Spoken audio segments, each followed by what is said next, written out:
Local first TV live ব্রডকাস্টে আপনাদের সকলকে স্বাগত। বর্তমান আমরা উপস্থিত রয়েছি গল্পগড় বিধানসভার অন্তর্গত মজলিসপুর গ্রাম পঞ্চায়েতের চয়াকুটি গ্রামে। এখানে একটি মানুষের মার্ডার হয়েছে, যার এখনো পুরো তথ্যটি জানা যায়নি যে কে তাকে মার্ডার করেছে। আর সেই রিপোর্ট আপনাদের সামনে তুলে ধরার জন্য আমরা উপস্থিত হয়েছি live local first TV live ব্রডকাস্টে। আমরা বর্তমানে উপস্থিত রয়েছি সেই ব্যক্তির কাছে যিনাকে মার্ডার করা হয়েছে। আমরা এই দৃশ্যটি আপনাদের সকলের সামনে তুলে ধরার চেষ্টা করব।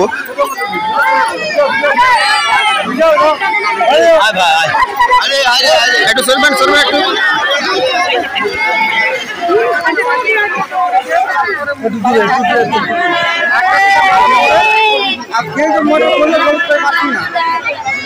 এর বয়স কতটুকু হবে? 35 বছর। এর ছেলে মেয়ে আছে? মেয়ে নাকি? দর্শক দেখতে পাচ্ছেন ওনার মেয়ে আছে এখানে, উনিও কান্নাকাটা করছে, পরিবার আছে বাড়িতে। এটা হচ্ছে চোরাকুটি গ্রাম মজলিসপুর পঞ্চায়েত। এই দেখেন এই যে চাকু এখানে পড়েছে, যে চাকু দিয়ে ওনাকে হাতের পড়ে আছে। আপনার ওখানে ওনার মোবাইল পড়ে রয়েছে,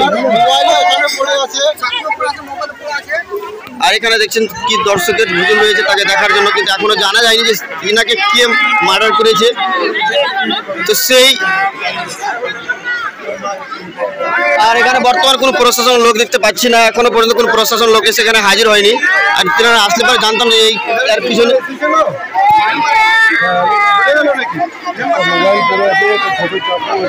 এখানকার কোনো প্রশাসন ব্যবস্থা হয়েছে এখনো? কোনো প্রশাসন ব্যবস্থা এখনো পর্যন্ত হয়েছে কি? মানে কিছু নাই করো খবর হয়েছে প্রশাসনকে? খবর করতে হবে না, এখানে একটা মৃতদেহ পড়ে আছে। আর এখানে এখন আপনার পরে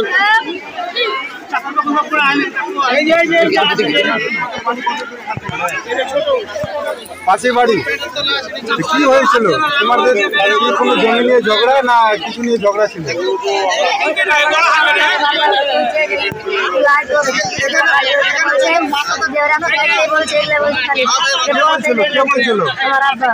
কাকে বলছিল?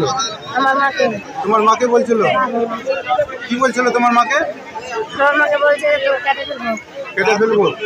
কখন বলছিল এটা? আজকে রাত্রে। কি কারণে? কে মার্ডার করেছে জানো কি? এখনো জানতে পারেননি?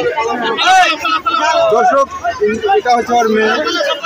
দর্শক আপনারা দেখাচ্ছিলাম, কথা বলছিলাম ওনার মেয়ের সঙ্গে, কিন্তু ওনার মেয়ের জানা গেল এখন পর্যন্ত তারা জানতে পারেননি তাকে কে মার্ডার করেছে।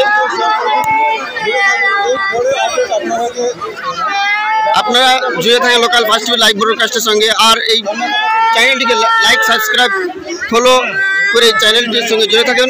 আপনাদের সামনে আমরা ছোট থেকে ছোট বড় খবর তুলে ধরার জন্য আমরা চেষ্টা করব।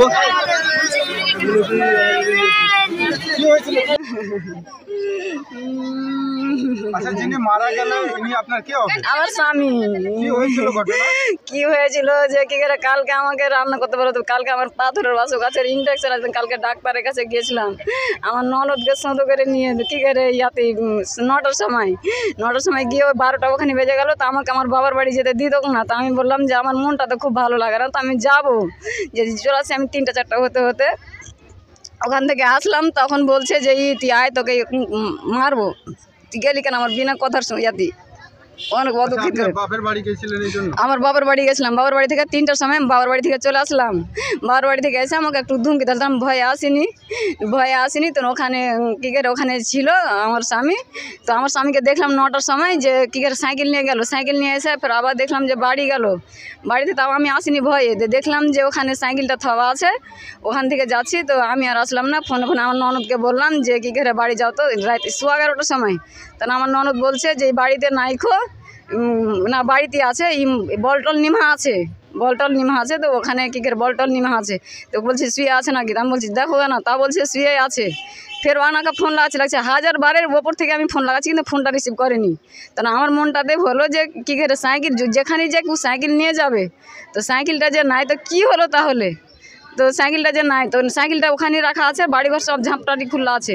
আমার মনের শখ হলো, তো আমি ফের বললাম যে সাইকেলটা যে নাই না, সাইকেলটা যে আছে, তো উনি মনে হয় যে বাঁশতলা দিক কেউ নিয়ে যাইতাও আর বাইকে নিয়ে যাইতাও, কেউ ওকে দুশ্মনী করে মেরে ফেলছে। এই কথাটা আপনি কি করে জানলেন আগে? না ওখানে ছিল না, আসছিল মাতিনের বাড়িতে ছিল। আপনি কি করে জানলেন যে মানে ওনাকে কেউ দুশ্মনী করে মেরে ফেলেছে? তা আমার মনটাতে শখ আসলো যে কেউ মেরে ফেলেছে, মানে কাউকে ধরে বললাম না, তো আমার মনটাতে ওটাই ছিল যে দুশ্মনী করে মেরে ফেললে। তো এটা দুশ্মনী ঘটনাটা কটার সময় হয়েছে? ঘটনাটা মনে করেন যে 11টার পরই হয়েছে, মানে রাত্রি 11টার পরে? জি রাত্রে 11টার পরই হয়েছে। আর আপনার স্বামীকে পাচ্ছেন কোন সময়? এই আমার স্বামীকে পেয়েছে আমিও জানি না, 9টার সময় আমার ননদ কেন্দে কান্দে যাচ্ছে যে মাগে মাগে মাগে আমার নাম জানা যে ঝগড়া ছিল? মাগে মাগে